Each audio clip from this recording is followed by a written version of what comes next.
Saya ingin membacakan beberapa hikmah yang berkaitan juga dengan sembahyang. Pertama sekali,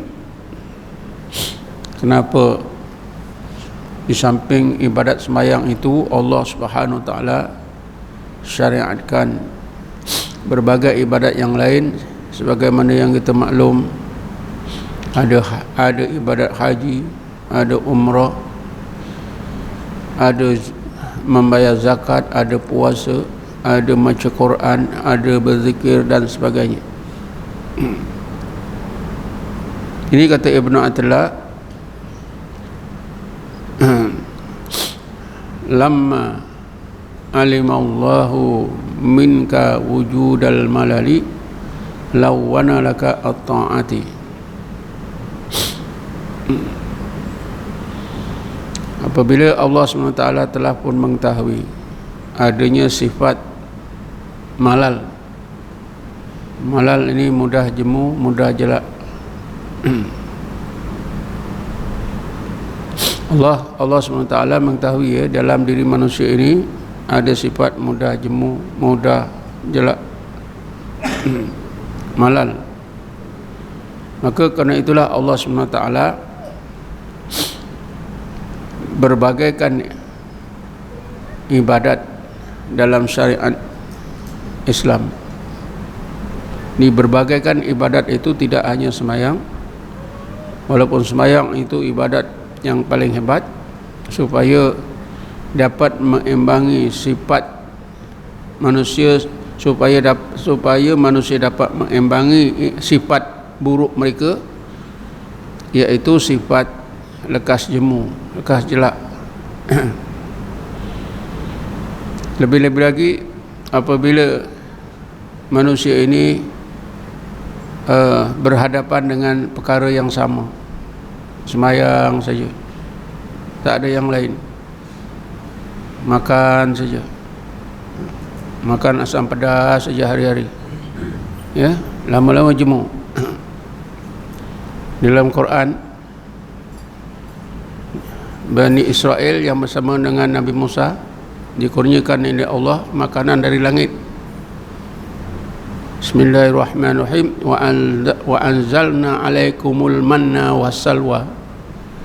Dan kami turunkan kepada kamu, wahai Bani Israel, makanan dari langit di surga, yang disebut sebagai makanan itu manna wassalwa, hidangan. Dalam tafsir, ada ahli tafsir yang menyebutkan manna wassalwa itu makanan daging daripada burung, sejenis burung yang sedap. Ini makanan ini dah berhari-hari itu saja. Dia orang-orang Yahudi, orang Bani Israel rasa jemu.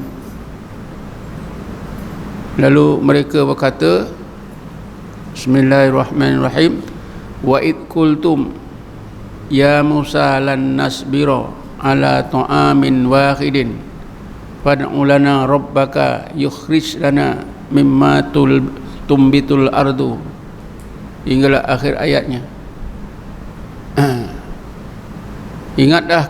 Ingatlah wahai Bani Israel ketika kamu berkata kepada Musa alaihissalam, ya Musa, kami tak sabar,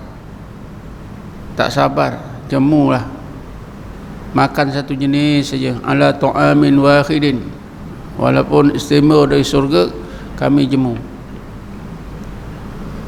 Sebab itulah mereka minta Nabi Musa, ya Musa, engkau doalah kepada Allah, Tuhan engkau Allah, mintalah diturunkan juga selain daripada manna wassalwa ni, adalah apa yang tumbuh di bumi, bawangnya, salatnya, ladanya, apa.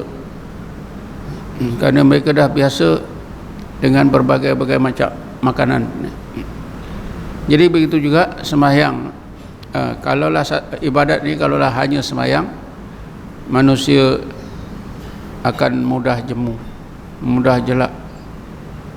Bila jemu dan jelak, maknanya manusia dah tak hirau lagi sembahyang. bila diberbagaikan tu,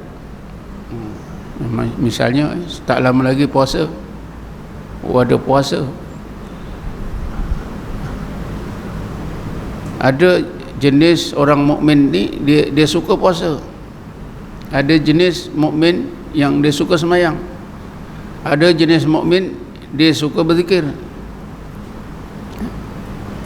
Kata Ibn Attillah, tanawwa'at al-a'mal litanawu'il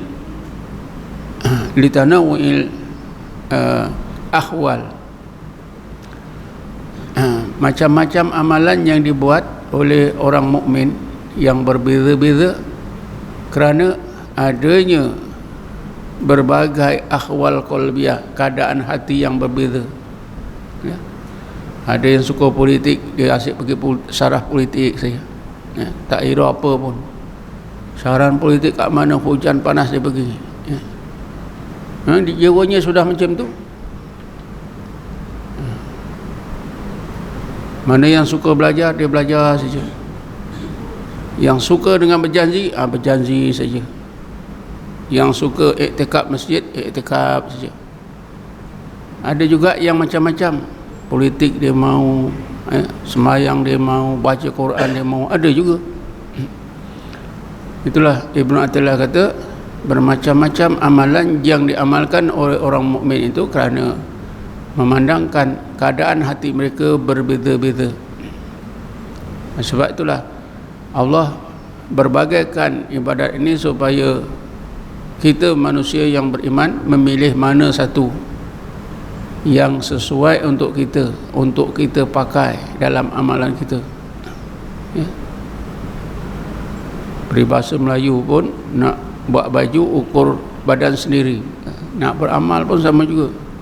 Apa yang patut dengan kita. Jadi itu satu hikmah. Diberbagaikan ibadat ini, itu adalah satu nikmat dan rahmat daripada Allah Subhanahu wa ta'ala, supaya manusia ini dapat mengimbangi sifat sifat mudah jemu. Memang ada, tuan-tuan, ada satu syair Arab, saya lupalah teks Arabnya itu, tapi maknanya lebih kurang begini: kalaulah matahari itu tak bergerak, manusia pun jemu. Tapi oleh kerana matahari itu sentiasa beredar siang dan malam, maka manusia sentiasa mengharap terbitnya matahari. Kalau malam saja pun manusia jemu. Tapi bila digilirkan, bagaimana yang kita maklum, bila malam kita harap besok ada pagi, bila malam, bila siang kita harap ada waktu malam untuk berehat, siang untuk bekerja. Bagaimana yang Allah terangkan dalam suratul Naba.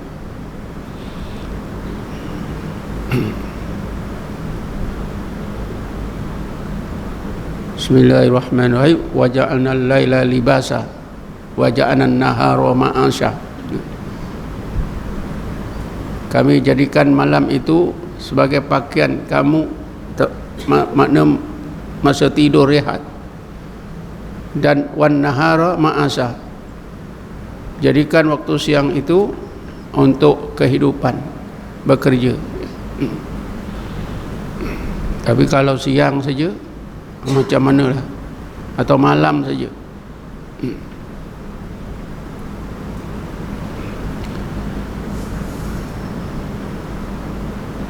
Jadi akhirnya sifat malas tadi terdidiklah dengan ibadat yang disyariatkan oleh Allah Subhanahu wa taala.